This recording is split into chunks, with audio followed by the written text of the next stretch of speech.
जोरदार टाळ्यांनी आपण सुभेदार ज्ञानेश्वर गोपीनाथ निकम यांचं आपण स्वागत करूया। त्यांच्या आई नीलाबाई तसेच पत्नी सुलोचना यांनाही मी त्यांच्या समवेत व्यासपीठावर येण्याची या ठिकाणी विनंती करतो। आपण त्यांच्या या ठिकाणी घेत आहोत। या ठिकाणी याचं कृतज्ञतापूर्वक या ठिकाणी मी स्मरण करून आजच्या कार्यक्रमाला या ठिकाणी सुरुवात करतो। खरं तर या कार्यक्रमासाठी आवर्जून या ठिकाणी उपस्थित असलेले भारतीय सैन्य दलात कार्यरत असलेले सर्व जवान, यामध्ये सेवानिवृत्त असलेली जवान असतील, सेवा कार्यामध्ये असलेले जवान असतील, या ठिकाणी आवर्जून आपण या ठिकाणी उपस्थित आहात।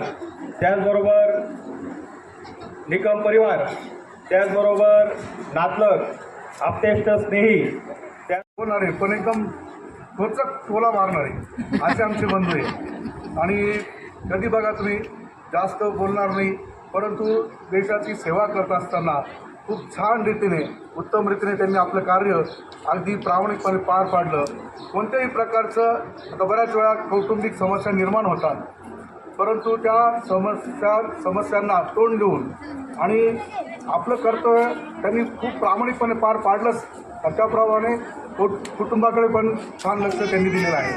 अशा या आमच्या बंधूंना, आमच्या सर्व निकम परिवारातर्फे आज आठवण येते मला।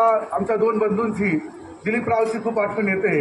ते या सोहळ्याला उपस्थित असते, तर आज त्यांनी फार मोठं कौतुक ज्ञानेश्वर भाऊचं केलं असतं। भाऊसाहेब आमचा एक लहान बंधू तोही असता तरी त्याने पण खूप कौतुक केलं असतं। या दोन्ही बंधूंची खूप खूप आठवण येते।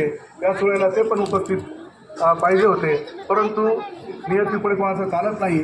तरी या सोहळ्यासाठी आपण सर्वजण उपस्थित झालात, तर एक निकम परिवाराचा एक ज्येष्ठ सदस्य म्हणून आपल्या सर्वांचं विमानपूर्वक म्हणजे तो 1 तारखेला रिटायर झाला, त्याचा आज सेवापूर्ती सोहळा आणि हे तुम्ही सगळे ग्रामस्थ आणि सगळे माझे परिवार, नातेवाईक जे इथं माझं वेळात वेळ काढून सगळे जमले, सगळ्यांना